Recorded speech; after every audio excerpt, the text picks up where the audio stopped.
Highlight invalid mobile number rows in Excel. Firstly, we use if function with len function to check the length of given mobile number, which is equivalent to 10 digit. So we write here, equal to 10, comma then double inverted comma. We use yes if the value is true, otherwise no if the value is false. Hit enter, then double click to duplicate to other cells.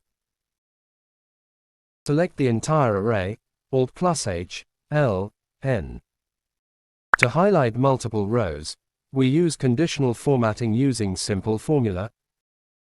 We use cell of no to highlight, press F4 again F4 to lock the column, which is equivalent to no under double quoted comma.